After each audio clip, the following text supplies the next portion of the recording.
സാധാരണ വാഹനം എന്ന അർത്ഥത്തിലാണ്. ഇന്നും സംസ്കൃതത്തില്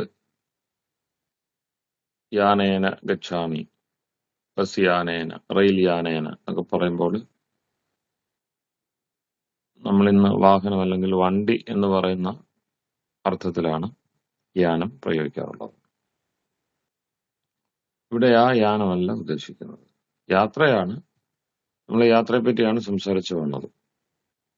വേദശാസ്ത്രത്തിലുടനീളം മനുഷ്യന്റെ കൂട്ടായ യാത്രയെ സംബന്ധിച്ചുള്ള ചർച്ചകളാണ് വരിക. പ്രകൃതിയുടെ രണ്ട് അയനങ്ങൾ സംസാരിച്ചിരുന്നു. സൂര്യൻ മുഖ്യ ആശ്രയമായിട്ടുള്ള ദക്ഷിണായനം, ഉത്തരായണം. ഒരു വർഷത്തെ നമ്മളുടെ ഈ ജീവിതത്തിന്റെ, കർമ്മത്തിന്റെ അനുഭവങ്ങളെയൊക്കെ കാലത്തിൽ ഒരുക്കുന്നത് രണ്ട് അയനങ്ങളാക്കിയാണ്: ദക്ഷിണായനം, ഉത്തരായനം. ഇപ്പോൾ ദക്ഷിണായനം കഴിയാറാകുന്നു, ഉത്തരായനത്തിലേക്ക് പോകുന്നു. മകരം മുതൽ കർക്കിടകം വരെ ഉത്തരായനം, കർക്കിടകം മുതൽ മകരം വരെ ദക്ഷിണായനം.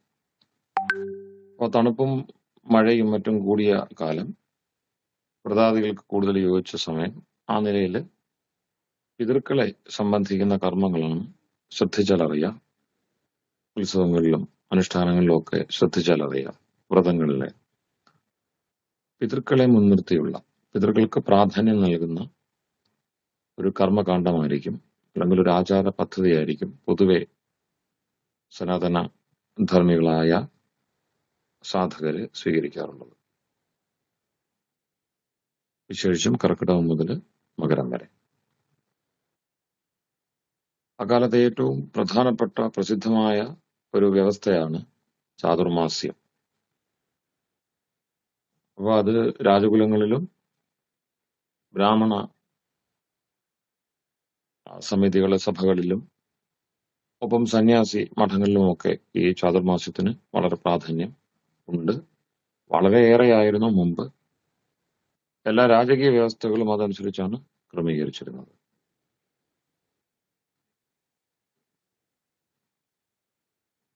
ഭിന്നമായിട്ടുള്ള വേറൊരു വ്യവസ്ഥയാണ് നമുക്ക് മകരം മുതൽ കർക്കിടകം വരെയുള്ള മാസങ്ങളിൽ കാണാൻ കഴിയുക. പലയിടത്തും പ്രദക്ഷിണങ്ങൾക്ക്, വലിയ മഹാക്ഷേത്രങ്ങളിൽ, തമിഴ്നാട്ടിലും മറ്റും നമ്മൾ ചെല്ലുമ്പോൾ വഴികൾ പോലും അങ്ങനെ തിരിച്ചു വെച്ചിട്ടുണ്ടാവും. ദക്ഷിണായനത്തിലേക്കുള്ള യാത്രയാകുമ്പോൾ പ്രദക്ഷിണത്തിന്റെ രീതി, പ്രാർത്ഥനയുടെ രീതി, മന്ത്രങ്ങളുടെ രീതിയൊക്കെ മാറും. അതുപോലെ തന്നെ ഉത്തരായനത്തിലേക്കും. അപ്പൊ കാലത്തിന്റെ ഈ അയനം എന്ന് പറയുന്ന ആ രണ്ട് വഴികളെ മുൻനിർത്തി നമ്മളുടെ ജീവിതത്തെയും ക്രമീകരിക്കുന്നു. എന്തുകൊണ്ടങ്ങനെ പുറത്ത് ഒരു വ്യവസ്ഥ എന്ന് ചോദിച്ചാൽ, അകത്തെ വ്യവസ്ഥയ്ക്ക്, അകത്തെ ആവശ്യങ്ങൾക്ക് അനുകൂലമായിട്ടാണ് പുറത്തെ വ്യവസ്ഥ. അകത്തെന്തുണ്ടോ അതാണ് പുറത്തുള്ളത് എന്നതാണ് നമ്മളുടെ ഈ വൈദിക വഴിയിലെ ഒന്നാമത്തെ നയം. യഥാ പിണ്ഡേ തഥാ ബ്രഹ്മാണ്ഡേ.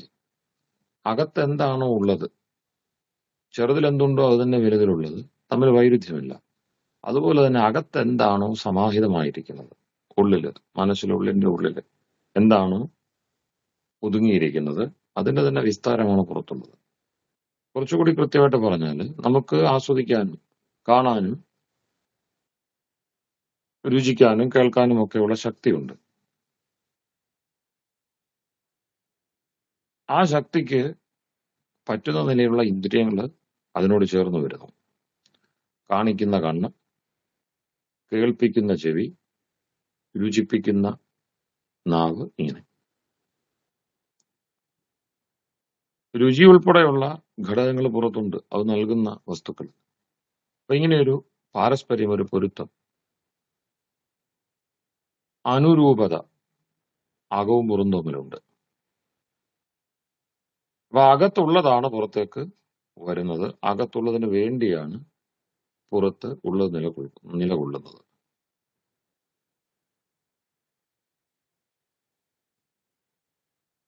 ബഹിരംഗത്തേക്കാൾ മീമാംസയിലൊരു നയമുണ്ട്. ബഹിരംഗം എന്ന് വെച്ചാൽ പുറത്തുള്ളത്. അതിനേക്കാൾ ബലമുള്ളതാണ് അന്തരംഗം. അകത്തുള്ളതിന് കൂടുതൽ ബലം പുറത്തുള്ളതിനെ അപേക്ഷിച്ച്. യോഗദർശനം പഠിക്കുമ്പോൾ നിങ്ങൾ അത് കുറച്ചുകൂടി പ്രായോഗികമായിട്ട് അനുഷ്ഠാന രൂപത്തിൽ മനസ്സിലാക്കും. 8 അംഗങ്ങളുള്ളിടത്ത്, യോഗത്തിന് അഷ്ടാംഗങ്ങളുള്ളിടത്ത് 5 ബഹിരംഗങ്ങളും 3 അന്തരംഗങ്ങളും എന്നുള്ളത്. യമനിയമങ്ങള് ആ ക്രമത്തില് പ്രത്യാഹാരം വരെ ബഹിരംഗവും, ധാരണ, ധ്യാനം, സമാധി ഈ 3 കാര്യങ്ങൾ അന്തരംഗങ്ങളുമാണ്. അപ്പൊ ഈ അകത്തുള്ളത്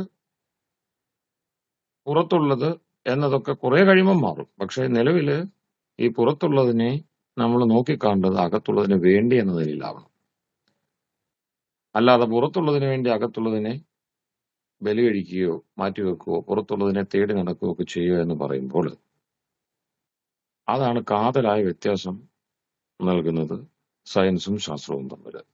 പുറത്തുള്ളതിന്റെ വലിപ്പവും നമ്മളെ അപേക്ഷിച്ചിട്ടുള്ള അതിന്റെ ഒരു വലിയ മൂല്യവും ഒക്കെ കണ്ട് പുറത്തുള്ള വസ്തുക്കൾക്ക് വളരെ പ്രാധാന്യം കൊടുക്കുന്ന ഒരു രീതിയാണ് ഈ സയൻസിനുള്ളത്. അത് അറിവില്ലായ്മയാണ് എന്ന് ഭാരതീയ പരമ്പര പറയും. അകവും പുറവും തമ്മിലുള്ള തോത് നോക്കുമ്പോൾ പുറത്തുള്ളതിനു വേണ്ടി അകത്തുള്ളതല്ല, മറിച്ച് അകത്തിനു വേണ്ടി പുറം എന്നതാണ് ശരിയായ നയം. അതുകൊണ്ട് എന്തൊക്കെ പുറത്തുണ്ടോ അതൊക്കെ അകത്തുള്ളതിനോട് ചേർത്ത് അനുരൂപമായി ആനുരൂപ്യത്തോടെ നല്ല പൊരുത്തത്തോടെ കൊണ്ടു നടക്കുവാൻ ശീലിക്കണം. എങ്കിൽ മാത്രമേ ഈ പുറത്തൂടെയുള്ള യാത്രയല്ല ഈ അയനം എന്നൊക്കെ പറയുന്നത്, ആത്മാവിന്റെ യാത്രയാണ്. രഥയാത്ര എന്നൊക്കെ പറയും. അത് ആ ബിംബങ്ങളിലേക്ക് നമുക്ക് തൽക്കാലം പോകണ്ട. അപ്പൊ യാനം എന്ന് പറയുന്നത് ഒരു വലിയ യാത്രയാണ്. യാ പ്രാപണേ ധാതു, പ്രാപിക്കുക, ലക്ഷ്യം നേടുക എന്നത് മാത്രമേ അതിലുള്ളൂ. വെറും യാത്രയല്ല, ലക്ഷ്യത്തിലേക്കുള്ള യാത്രയാണ്.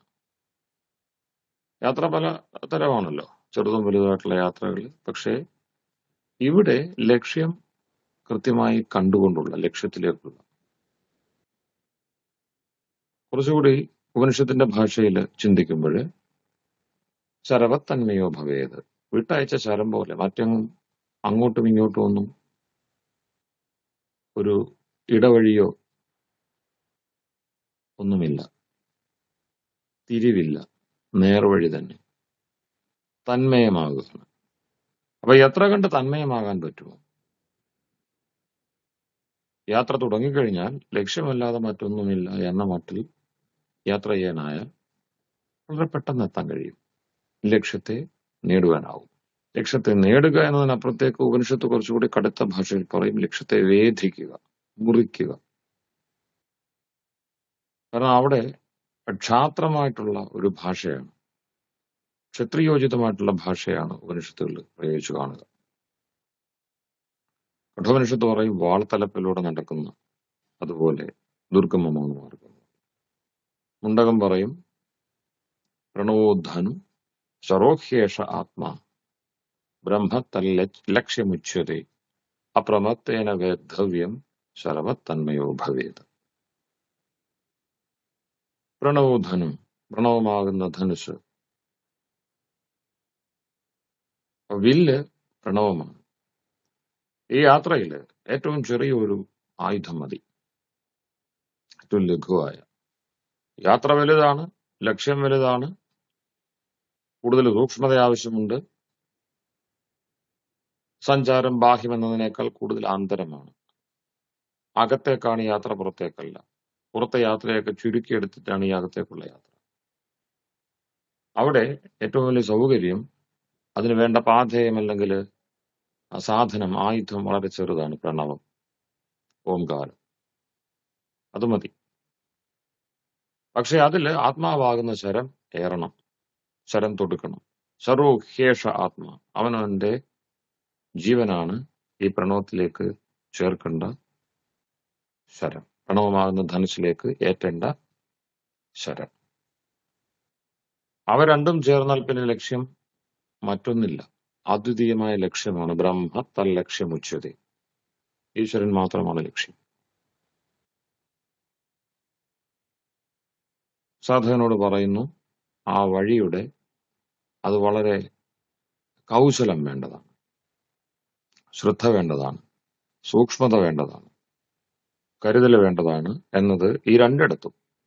അതുകൊണ്ടാണ് ഈ ആയുധ പ്രയോഗത്തിന്റെ ഭാഷ ഉപയോഗിച്ചത് എന്ന് തോന്നുന്നു. മൂർച്ചയേറിയ ആയുധത്തിന്റെ മുമ്പിൽ നമ്മൾ അറിയാതെ ജാഗ്രതാവും. കഠോപനിഷത്ത് വാളിനെ പറ്റി പറഞ്ഞു, വാൾ തലപ്പിലൂടെ നടക്കുന്നത് പോലെ. അപ്പോൾ തന്നെ നമ്മൾ എന്ത് ചെയ്യുന്നു? വാൾ തലപ്പിലൂടെ നടക്കുക എന്ന് പറയുമ്പോൾ അത്ര എളുപ്പമുള്ള കാര്യമല്ല, ചിന്തിക്കാൻ പോലും പറ്റില്ല.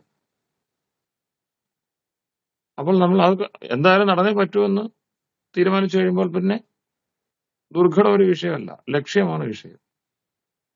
അപ്പൊ ശ്രദ്ധ അങ്ങോട്ടും ഇങ്ങോട്ടും വഴിമാറിപ്പോകാതിരിക്കാൻ വേണ്ടിയാണ് വാൾ തലപ്പിലൂടെ നടക്കും പോലെ എന്ന് പറയുമ്പോൾ അത് അസാധ്യമെന്ന് തോന്നും. പക്ഷേ മറ്റു വഴികളെ വെച്ച് നോക്കുമ്പോൾ അഭ്യാസബലമുള്ള ശ്രദ്ധയുള്ള ഒരു വ്യക്തിക്ക് എത്ര മിനിറ്റ് വേണ്ടി വരും ഈ ഒരു വാളിന്റെ തലപ്പ് താണ്ടുവാൻ? ചുരുങ്ങിയ സമയം മതി. അതാണ് അതിനകത്തെ കൗതുകം. പക്ഷെ അത് സാധ്യമാണോ? വാളിന്റെ തലപ്പിലൂടെ നടക്കുക എന്ന് പറയുമ്പോൾ അത് എളുപ്പമുള്ള കാര്യമല്ല. അപ്പൊ ഈ ഇത്രയും ചെറുതാണ് നമുക്ക് പിന്നെ മാർഗവും, ഇത്രയും ചെറിയൊരു മാർഗമാണ് നമ്മളും ലക്ഷ്യവും തമ്മിലുള്ള ആ പിന്നെ ദൂരവും വളരെ ചെറുതാണ് എന്നതാണ് ഈ വാൾത്തലപ്പിന്റെ പ്രയോഗത്തിലൂടെ മനസ്സിലാക്കാൻ കഴിയും. വളരെ ചെറിയൊരു ദൂരം താണ്ടിയാൽ മതി. കാരണം നമ്മൾ ചേതനരാണ്, ആത്മാക്കളാണ്. നമുക്ക് എത്തേണ്ട ഇടം പരമാത്മാവിന്റെ സവിധമാണ്. രണ്ടും ചേതന സത്തകളാണ്. ഒരുപാട് സാമ്യമുണ്ട്. അത് ശുദ്ധതയുണ്ടെങ്കിൽ ആ ചേർച്ച എളുപ്പമാകും. വലിയ ദൂരമില്ല എന്നർത്ഥം. എന്ന് മാത്രമല്ല, ഈ ആത്മാവ് എന്നും പരമാത്മാവിനോട് ചേർന്ന് തന്നെയാണ് ഇരിക്കുന്നത്. പരമാത്മാവ് എന്നും ആത്മാവിനോട് ചേർന്നാണ് ഇരിക്കുന്നത്. ഇവ തമ്മിൽ ഒരു സ്ഥാനഭേദം, അകൽച്ചയില്ല. അത്ര കണ്ട് അടുത്തിരിക്കുമ്പോഴും അനുഭവം കിട്ടുന്നില്ല എന്നുള്ളതാണ് അതിലെ ഒരു ദുര്യോഗം. ആ ദുര്യോഗം മാറ്റിയിട്ട് യോഗം, ചേർച്ച ഉണ്ടാവും. അത് നമ്മളുടെ കരചരണങ്ങളെ കൊണ്ട് മനസ്സ്, വാക്ക്, ശരീരം ഇവയുടെ വ്യക്തമായ ചേർച്ചയിൽ, ഏകാഗ്രതയിൽ ഉണ്ടാകുന്ന അതിനാണ് യുജസമാധു എന്ന ധാതുവിലൂടെ യോഗം എന്ന പദം പ്രയോഗിക്കുന്നത്. യുജർ യോഗെ, നേരത്തെ പറഞ്ഞ പോലെ ഈ ലക്ഷ്യം വേറെ, നമ്മൾ നിൽക്കുന്ന സ്ഥാനം വേറെ എന്നത് മാറ്റിയിട്ട് രണ്ടും ചേരുക, യോജിക്കുക. ഭഗവത്ഗീത യോഗശാസ്ത്രം എന്ന് പറയുമ്പോൾ യുജർ യോഗെ എന്ന ആ ധാതുവിനാണ് കൂടുതൽ പിന്നെ സാധുത വരിക.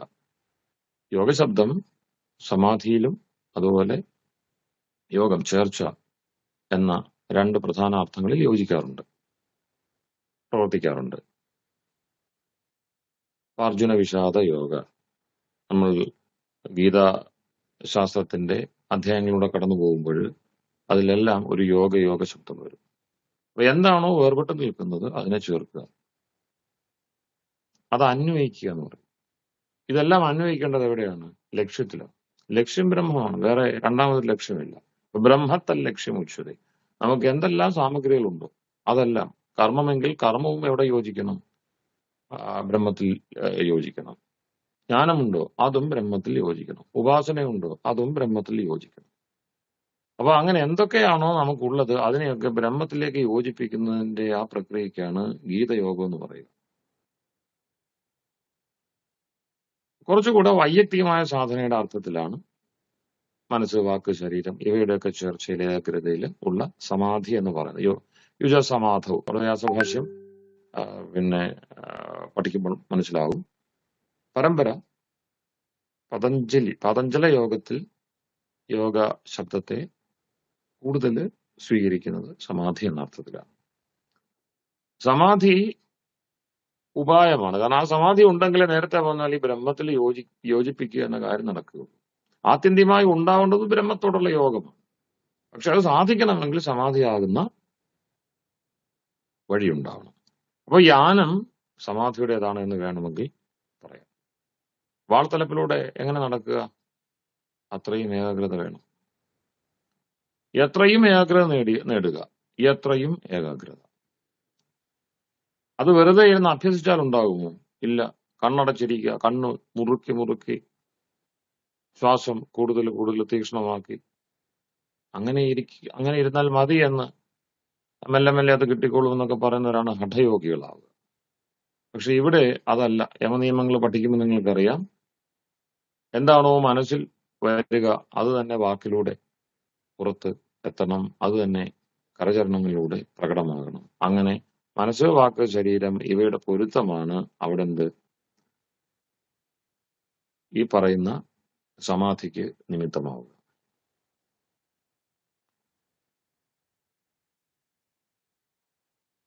നമ്മൾ സാധാരണ ഉരുക്ക്, ഈ കെട്ടുമുറുക്കുക എന്ന് നമ്മളിവിടെ ഈ മണ്ഡലകാലത്തൊക്കെയുള്ള പിന്നെ അയ്യപ്പ ക്ഷേത്രങ്ങളില് അയ്യപ്പനുമായിട്ട് ബന്ധപ്പെട്ട തീർത്ഥയാത്രകളിലൊക്കെ കെട്ടുമുറുക്കുക എന്നുള്ള കർമ്മം ഉണ്ടല്ലോ.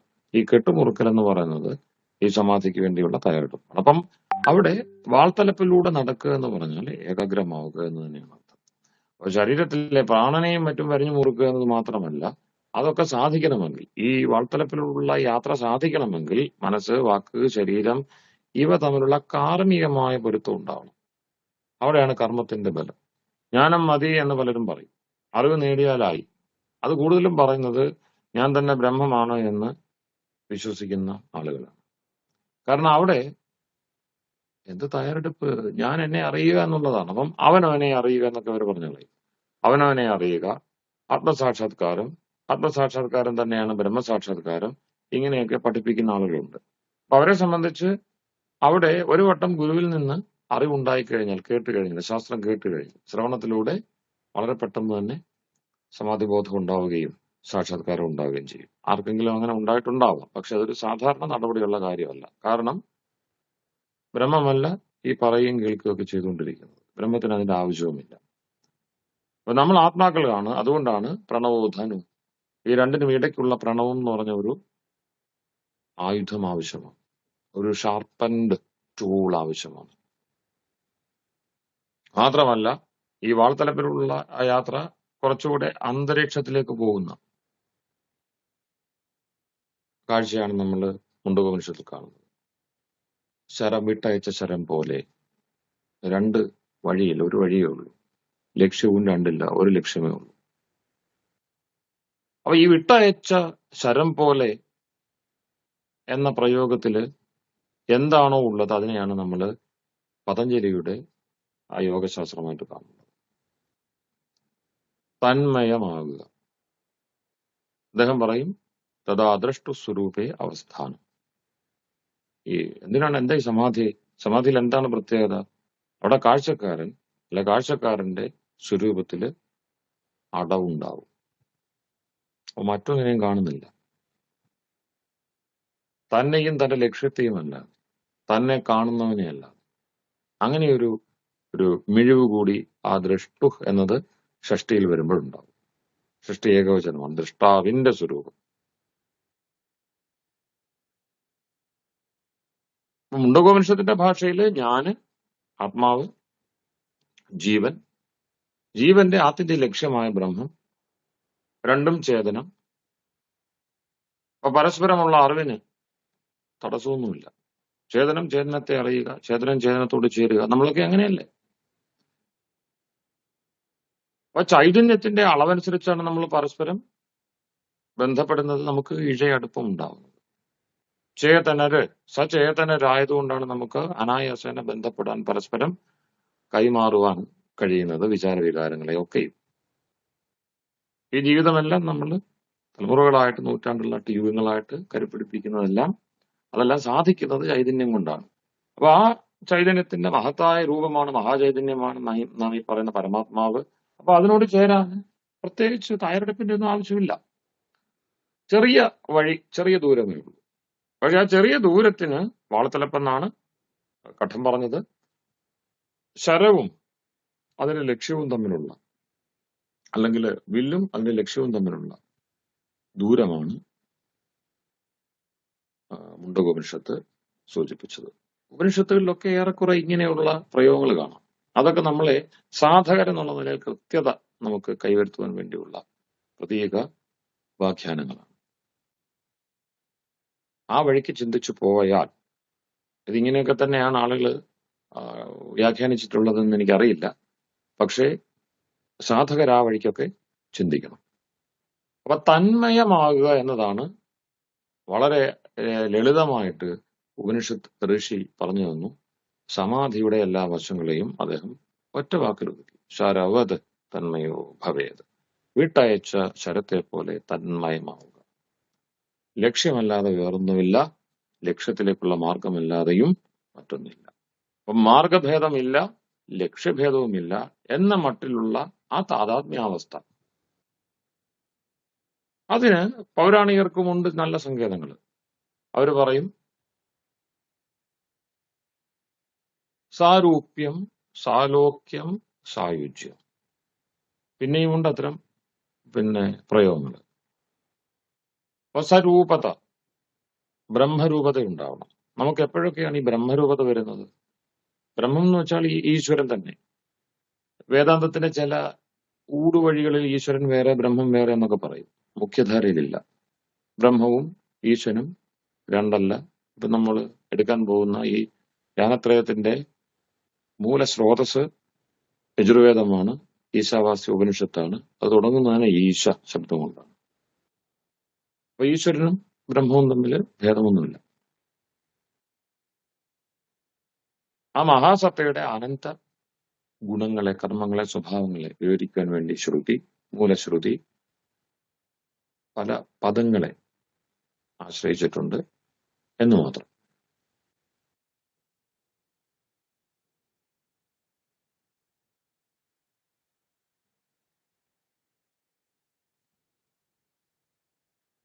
അപ്പോൾ ശരവത് തന്മയോ ഭവേത്. ശരത്തെ പോലെ, വിട്ടയച്ച അമ്പ് പോലെ തന്മയമാകണം. ആ തന്മയമാകുന്നതിന് എന്തൊക്കെ ശ്രദ്ധിക്കണം എന്നുള്ളതാണ്.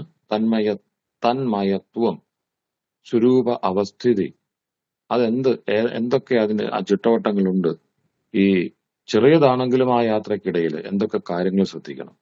നിങ്ങൾ യോഗശാസ്ത്രം പഠിക്കുന്നവര് മെല്ലെ അത് കഴിഞ്ഞു പോയിട്ടുണ്ടെങ്കിൽ ഓർക്കണം, അല്ലെങ്കിൽ വരും. തീവ്ര സംവേഗാനാമാസന്ന. ഈ യാത്രയ്ക്ക് നമ്മൾ സാധാരണ പെട്ടെന്ന് എത്തുവാൻ വേണ്ടി നമ്മൾ അതിന്റെ ത്വരണം, ആക്സലറേഷൻ കൂട്ടും. അപ്പൊ അങ്ങനെ ആക്സലറേഷൻ കൂട്ടിയാൽ വേഗം എത്താൻ പറ്റും. അപ്പൊ ഈ ഒരു യാത്രയുടെ ചുറ്റോട്ടങ്ങളാണ് എവിടെയും ഉള്ളത്. യോഗശാസ്ത്രത്തിലും അത് തന്നെ പറയുന്നു. നമ്മൾ ഗീതയിലേക്ക് എത്തുമ്പോൾ അതൊരു 5 രഥങ്ങള്, ശ്വേത അശ്വങ്ങള്, വെള്ളക്കുതിരകള് പൂട്ടിയ തേരില് 2 പേരിരിക്കുന്നു. അവര് യാത്ര ഇടയ്ക്ക് വെച്ചൊന്ന് നിർത്തിയിട്ട് പര്യാലോചന ചെയ്യുക. രഥം എന്തിനു വേണ്ടിയുള്ളതാണ്? ലക്ഷ്യത്തിന് വേണ്ടിയുള്ള തയ്യാറെടുപ്പുകൾ ചെയ്തുകൊണ്ടിരിക്കുന്ന 2 പേരുടെ, ഒരാൾ തേർത്തട്ടിയിരിക്കുന്നു, ഒരാള് തേർത്തട്ടിൽ ഇറങ്ങിയിരിക്കുന്നു. ആര്? യാത്ര ചെയ്യേണ്ടയാൾ, രഥി. സാരഥി ഒപ്പമുണ്ട്. അവർ തമ്മിലുള്ള സംവാദം.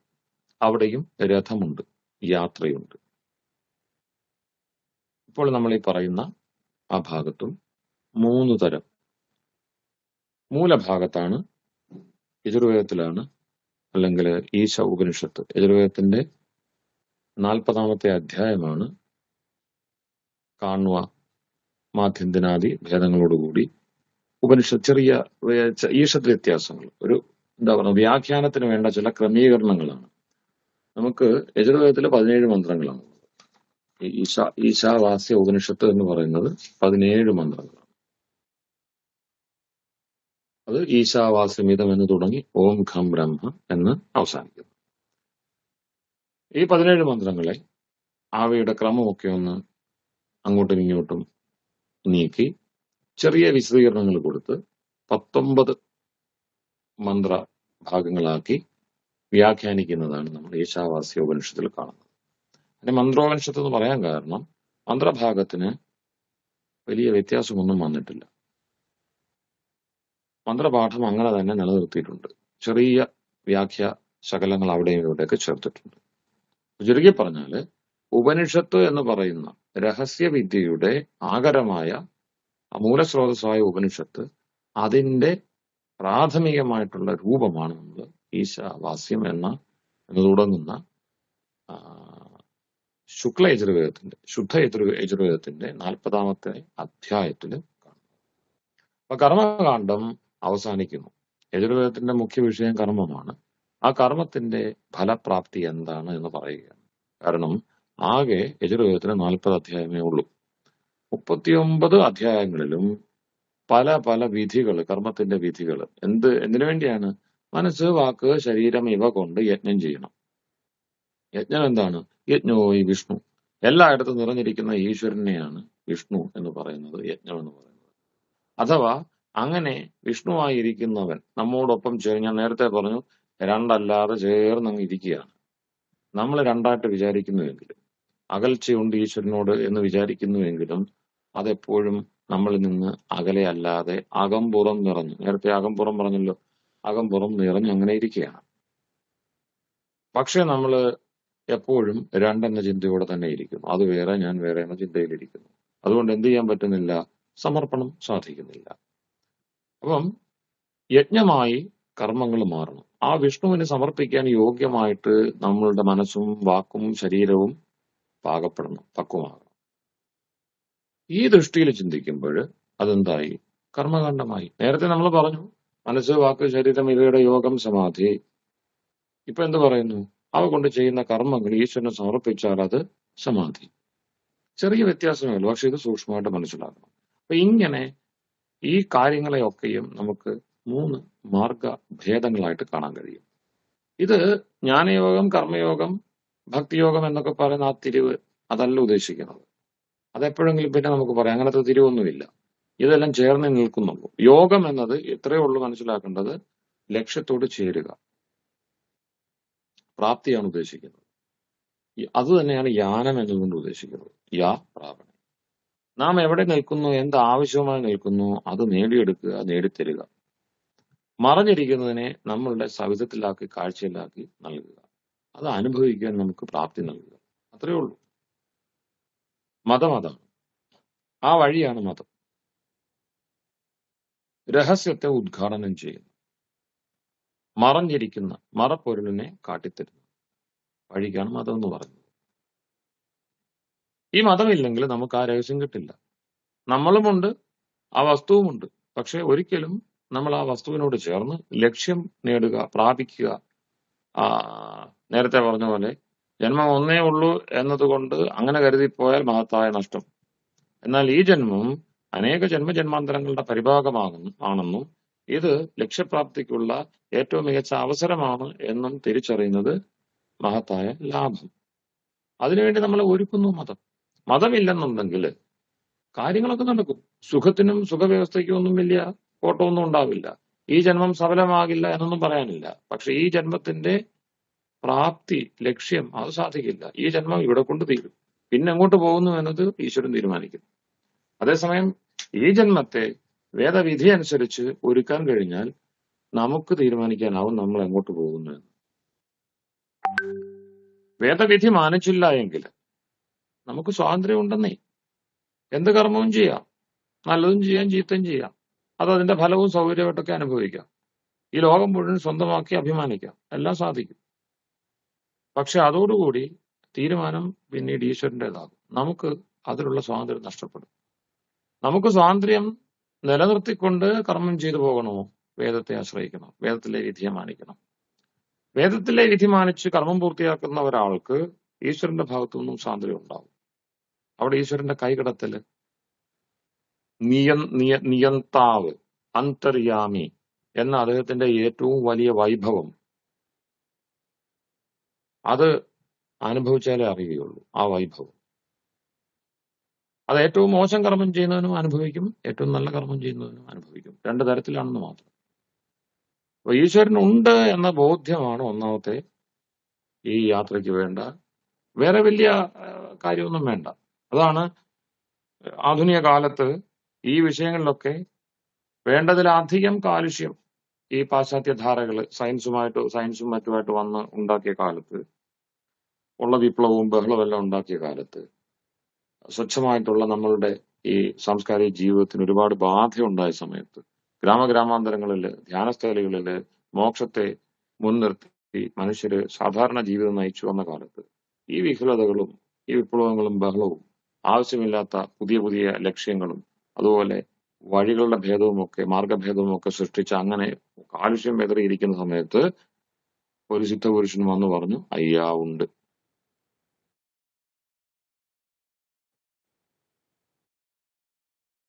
അയ്യാ വൈകുണ്ഠരുടെ ഉപദേശമാണ് ഏറ്റവും ഈ കാലത്ത് ഏറ്റവും ശ്രദ്ധിക്കേണ്ട ഒരു മഹാവാക്യമാണ് അയ്യാ ഉണ്ട്. അത് മനസ്സിലാക്കിയാല് ബാക്കി വരേണ്ടതൊക്കെ വന്നോളൂ. ഏറ്റവും ശ്രദ്ധിക്കേണ്ട ഒരു വാക്യമാണ് ഈശ അസ്ഥി ഇത്. അയ്യാ ഉണ്ട്, ആര്യ അസ്ഥി. കൃത്യമായിട്ട് അയ്യാ വൈകുണ്ഠസ്വാമികള് പറഞ്ഞ ആ വാക്യത്തെ നമുക്ക് സംസ്കൃതത്തിലേക്ക് കൊണ്ടുവന്നു കഴിഞ്ഞാൽ ആര്യോ ഭവതി ആര്യ അസ്ഥി. ഈ ആര്യനാണ് അയ്യൻ എന്ന് പറയുന്നത്. അപ്പൊ നമുക്ക് എല്ലാ ശ്രേഷ്ഠതയും നൽകിക്കൊണ്ട് നമ്മളോടൊപ്പം നിൽക്കുന്ന, എപ്പോഴും നമ്മുടെ മികവിന് വേണ്ടി നിലകൊള്ളുന്നു, നമ്മെ പൂരിപ്പിക്കുന്ന പുരുഷൻ എന്ന് പറയുന്ന പൂരയതീതി പുരുഷ. എവിടെയൊക്കെ നമുക്ക് കുറവുണ്ടോ ആ കുറവിനെ നീക്കുവാൻ വേണ്ടി മാത്രം തന്റെ ആനന്ദ ശേവധിയെ നിധിയെ തുറക്കുന്നത് പൂരയതീതി പുരുഷ. അത്രയും അനന്യലഭ്യ എന്നൊക്കെ പറയും. അത് വേറെ എങ്ങും വേറൊരു രൂപത്തിലും നമുക്ക് കൽപ്പിക്കാനാവില്ല, ഉണ്ടാക്കിയെടുക്കാനാവില്ല. അങ്ങനെയുള്ളൊരു വസ്തു. അപ്പം അദ്ദേഹത്തിന്റെ സൃഷ്ടിയിലുള്ള മറ്റു വസ്തുക്കളെ നോക്ക്. ജലം ഒരു തുള്ളി നമുക്ക് ഉണ്ടാക്കുവാനാവില്ല, എടുത്തുപയോഗിക്കുവാനും ദുരുപയോഗിക്കുവാനും അല്ലാതെ. അഗ്നി, ഈ സൃഷ്ടിയുടെ ഒരു വസ്തുവിനെയും നമുക്ക് പുനഃസൃഷ്ടിക്കാനാവില്ല, ഉപയോഗിക്കാനേ ആവുകയുള്ളൂ. അപ്പം വെറും പാസീവ് ക്രിയേറ്റേഴ്സ് ആയിട്ടിരുന്നുകൊണ്ട് നമ്മൾ എന്ത് ചെയ്യുന്നു? സയൻസിന്റെയും മറ്റും കൽപ്പിത രഥത്തിലേറി അഭിമാനിക്കുകയാണ്. നമ്മൾ ലോകത്തെ സൃഷ്ടിക്കുന്നു, നമ്മുടേതാണ് ലോകം എന്നൊക്കെ. നമ്മുടേതല്ല ലോകം, നമ്മൾ അതിന്റെ പാസീവ്, വളരെ എന്താ പറയുന്നത്, മാറി നിന്നുകൊണ്ട് അത് ഉപയോഗിക്കുന്നവർ മാത്രമാണ്. അപ്പൊ അതിന്റെ ഈ കിട്ടമാണ് ഈ കാണുന്ന പ്രാപഞ്ചിക വ്യവസ്ഥ. കിട്ടം അതങ്ങനെ തന്നെയാണ്. തുച്ഛേന അഭിഹിതം യഥാസീത്. വളരെ തുച്ഛമാണ്. ഏത്? ഈശ്വരന്റെ മഹിമാവിനോട് തുലനം ചെയ്യുമ്പോൾ ഈ ആകെയുള്ള പ്രപഞ്ചം, നമ്മുടെ മുമ്പിലിരിക്കുന്ന പ്രകൃതിയല്ല, ആകെയുള്ള പ്രപഞ്ചം വെറും ഒരു ചെറിയ അംശം മാത്രമാണ്. അപ്പൊ അതിലിത്രയും വൈഭവവും മികവും ഉണ്ട് എങ്കിൽ അതിന്റെ ആഴത്തില്, അതിന്റെ യഥാർത്ഥ മഹിമാവില് എന്തായിരിക്കും വിഭവങ്ങളുള്ളതെന്ന് ചിന്തിക്കുക. അപ്പൊ അങ്ങനെ 1ാം ക്ലാസ് സുഖം തേടിപ്പോകുന്നവരെയാണ് ദേവയാനികൾ എന്ന് പറയുന്നത്. അവരുടെ മാർഗമാണ് ആദ്യമായിട്ട് വേദം വിസ്തരിക്കുന്നത്. ഈ ലോകത്തെയൊക്കെ അവർ നോക്കിക്കണ്ടു, പുറത്തെ കാഴ്ചകളൊക്കെ കണ്ടു. പുറത്തെ കാഴ്ചകൾ അവർക്ക് നന്നായി ബോധപ്പെടുകയും ചെയ്തു. അവർക്ക് ശരിക്കും മനസ്സിലായി ഈ പുറം എന്തെന്ന്. നമ്മളിപ്പോഴും പുറത്തെ അനന്തമെന്ന് കാണുന്നു, അവരനന്തമെന്ന് കണ്ടില്ല. യോഗദർശനത്തിൽ നിങ്ങൾ വീണ്ടും പഠിക്കും, ജ്ഞേയം അല്പം ഭവതി. ഈ പറയുന്ന കരചരണങ്ങളെ കൊണ്ട് അറിയേണ്ടത് വളരെ ചെറുത് എന്ന് ബോധപ്പെടും വൈകാതെ.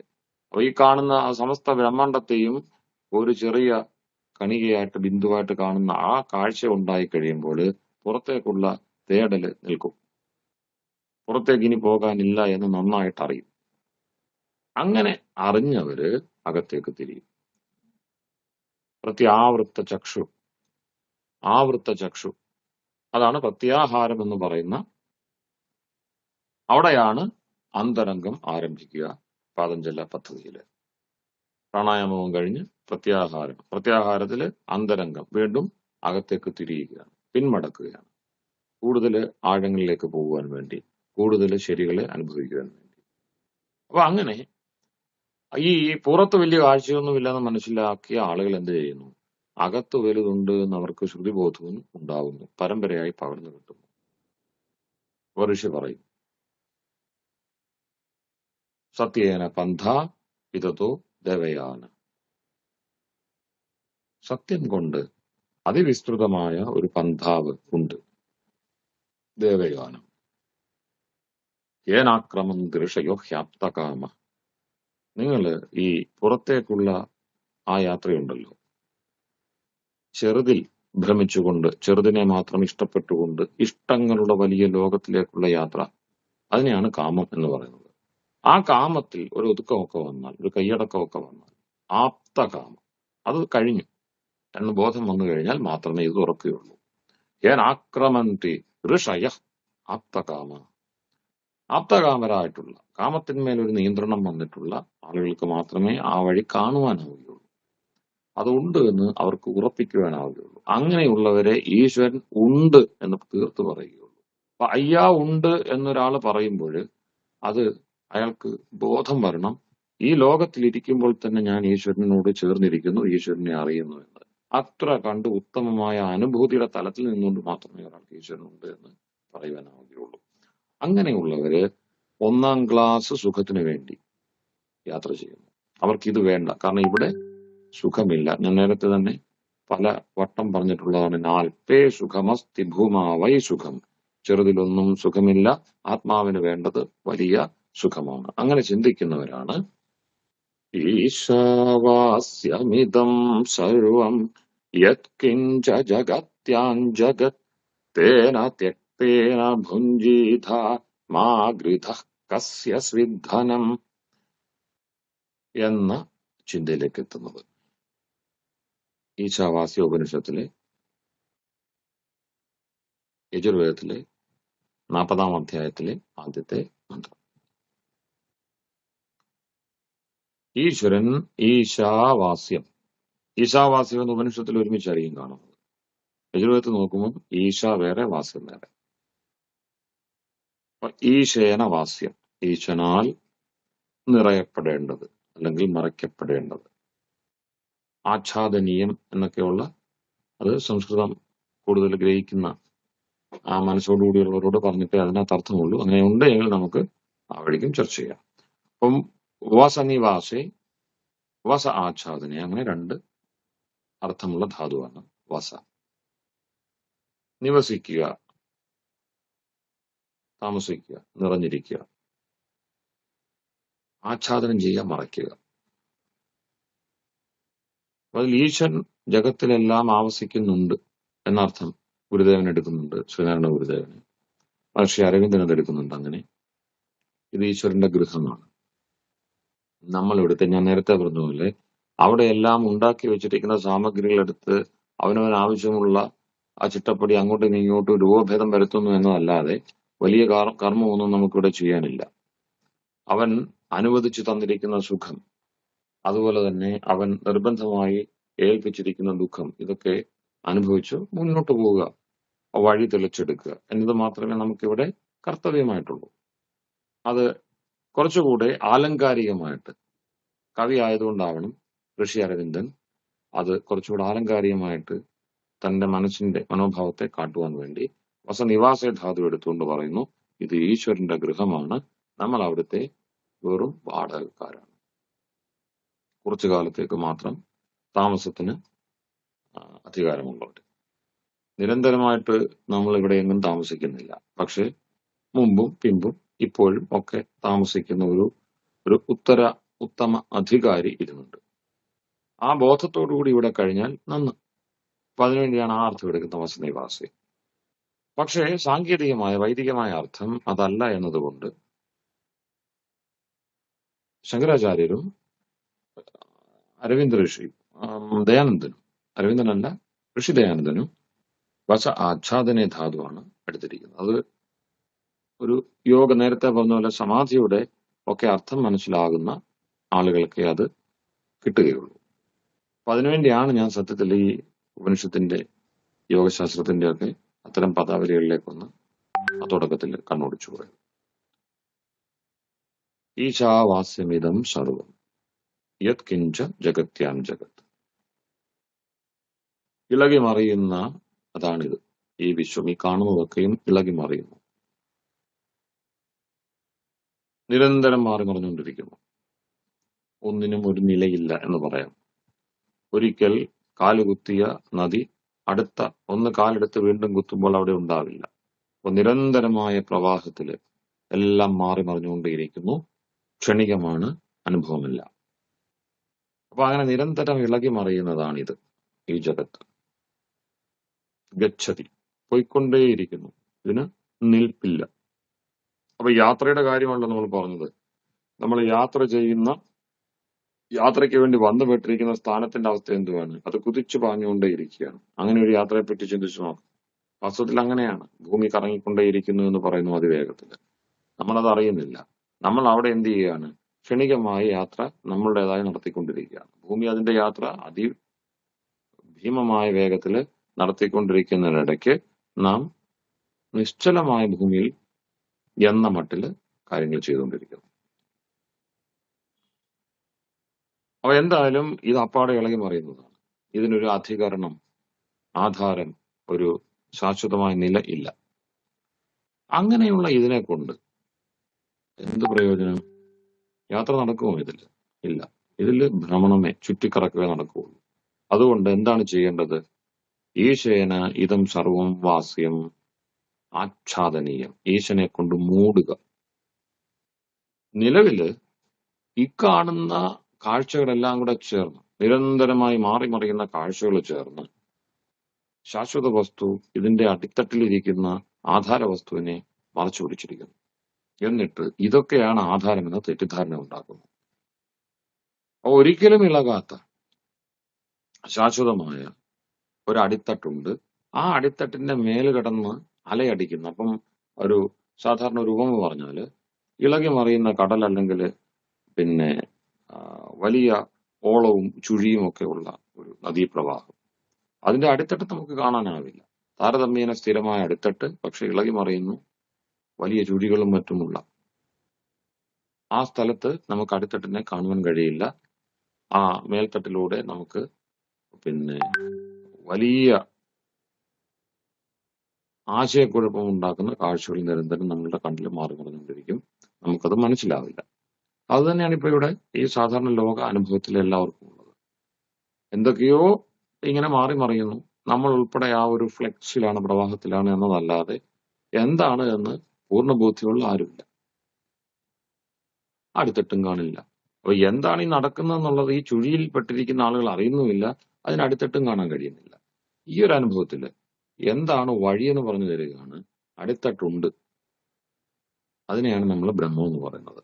അപ്പൊ ഈ അടിത്തട്ട് കാണണമെങ്കിൽ അലയടങ്ങണ്ടേ? മേളിലുള്ള ഈ ചുഴിയും സംഗതിയൊക്കെ ഒന്ന് വിട്ടാലേ താരതമ്യേന സ്ഥിരപ്പെട്ടിരിക്കുന്ന ആധാരത്തെ അറിയുവാൻ കഴിയുള്ളൂ. അപ്പോൾ തിരിച്ചു ചെയ്യണം. നമുക്കിതെല്ലാം കൂടെ മറിച്ചൊന്നും ചെയ്യാൻ പറ്റില്ല. ഈശനെ കൊണ്ട് ഈ വസ്തുക്കളെ മൂടുക, മറയ്ക്കുക. ഇവ തിരിച്ചാണ് ചെയ്തു വെച്ചിരിക്കുന്നത്. അപ്പൊ ഈശ്വരനെ മറയ്ക്കുവാനുള്ള ഈ പറയുന്ന പരിവർത്തനശീലമായ ജഗത്തിന്റെ മിടുക്കാണ് നമ്മെ ഈ ദുരനുഭവത്തിലേക്ക്, നമ്മളുടെ സ്വന്തം നിലയെ മറച്ചു പിടിച്ചുകൊണ്ടുള്ള ഈ ക്രമക്കേടുകൾക്കെല്ലാം നിമിത്തമായിരിക്കുന്നത്. ഇതിനെ നേരെ തിരിച്ചു വെക്കുക. ഈ ഇളകി മറിയുന്ന എല്ലാ വസ്തുക്കളെയും ഇളകാത്ത, ഇതിനെയെല്ലാം ഭരിക്കുന്ന ഈശ്വരനെ കൊണ്ട് മൂടുക. അതെങ്ങനെ സാധിക്കും എന്നതും മറ്റും നമുക്ക് വഴിയെ ചിന്തിക്കാം.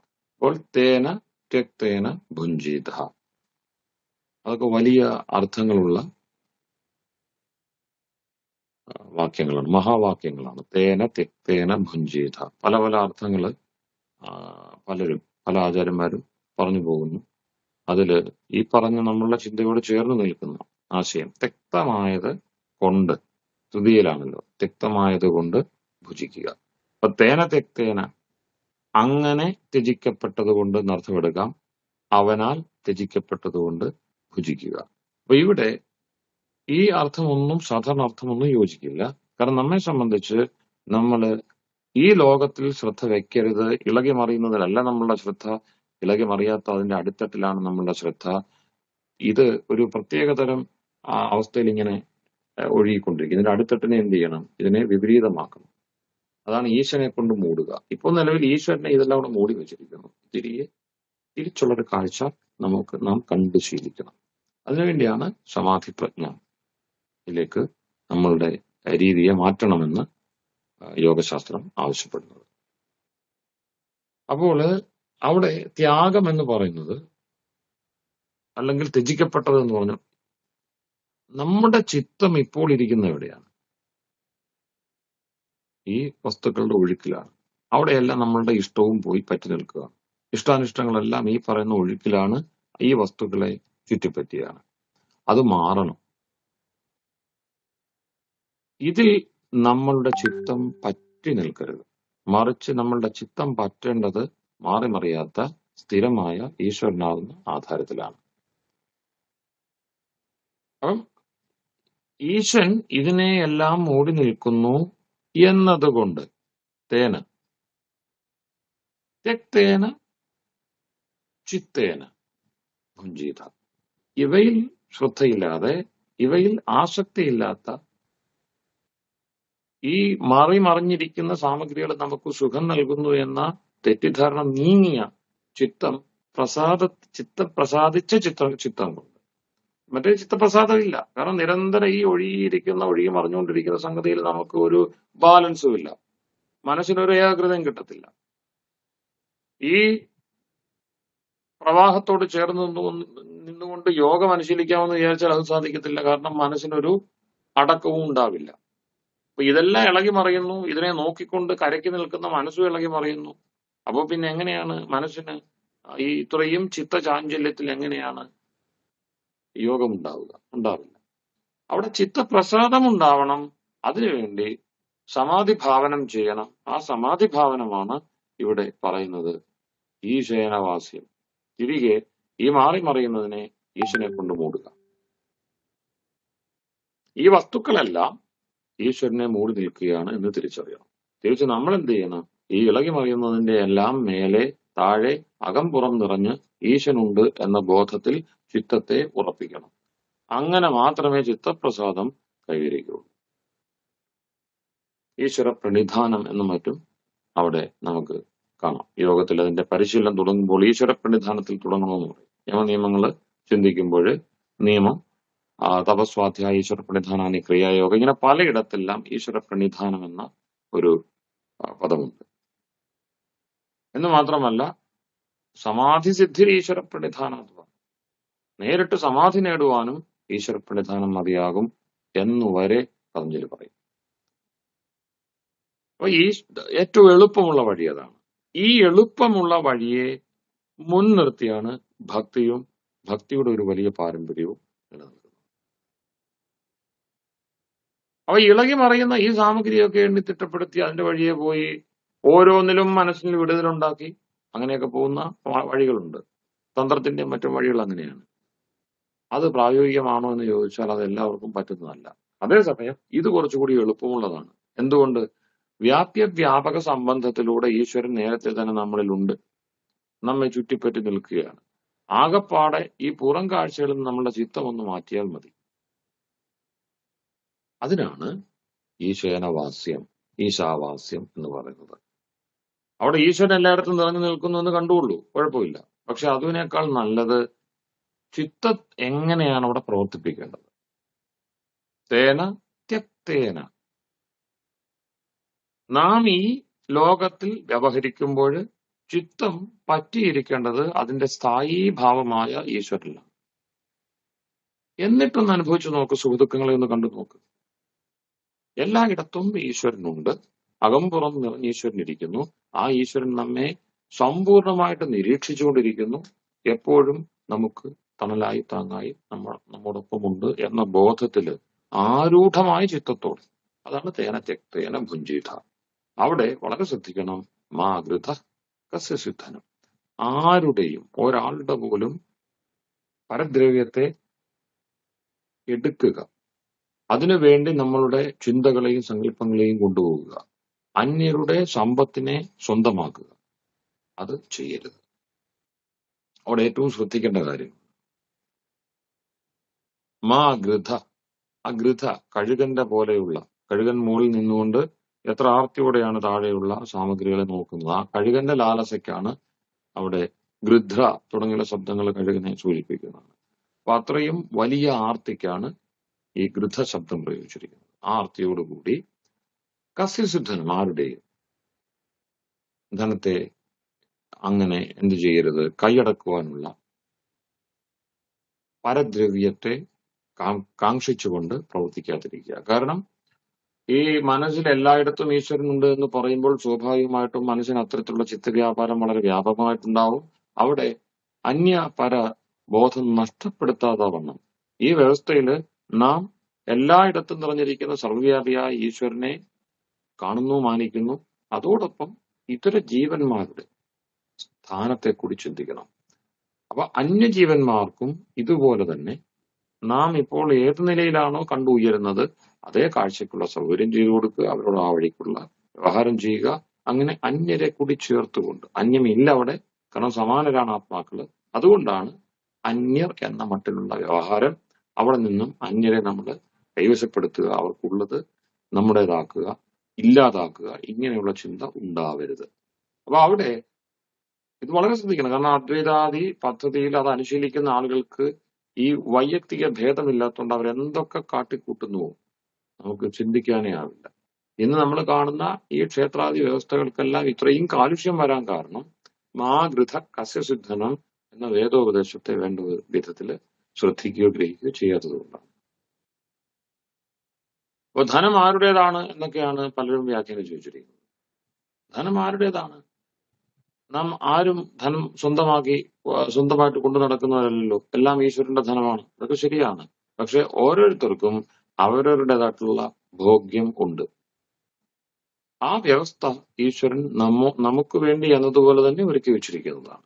അപ്പൊ ഈ ഒഴുകി മറിയുന്ന ഈ സാമഗ്രികളൊക്കെ അതാത് സുഖ അവസ്ഥകൾക്ക് വേണ്ടി ഓരോരുത്തരും ഉപയോഗിച്ചുകൊണ്ടിരിക്കുന്നതാണ് എന്ന ചിന്ത കൂടി അവിടെ ചേർക്കേണ്ടതുണ്ട്. അങ്ങനെ ചേർത്ത് ഉള്ള ആ യാത്രയുടെ പേരാണ് ദേവയാനം. ഇതാണ് 1-ാം ക്ലാസ് സുഖത്തിനുള്ള 3 വഴികള് വേദത്തിൽ അടയാളപ്പെടുത്തപ്പെട്ടിട്ടുണ്ട്. 2 വഴിയെ വേദം വേണ്ടു എന്ന് ഉപദേശിക്കുന്നുള്ളൂ. 3-ാമത്തെ വഴി അല്ലെങ്കിൽ വഴികള് ഒരുപാടുണ്ട്, അതിലേക്ക് പോകരുത് എന്ന ചേതാവനിയും നൽകുന്നുണ്ട്. അതിൽ 1-ാമത്തെ മാർഗത്തിന്റെ ഒരു രത്ന ചുരുക്കമാണ് ഈ ഈശാവാസ്യത്തിലെ 1-ാം മന്ത്രം അല്ലെങ്കിൽ യജുർവേദത്തിലെ 40-ാമത്തെ അധ്യായത്തിന്റെ 1-ാം മന്ത്രത്തിൽ ഉപദേശിച്ചിരിക്കുന്നത്.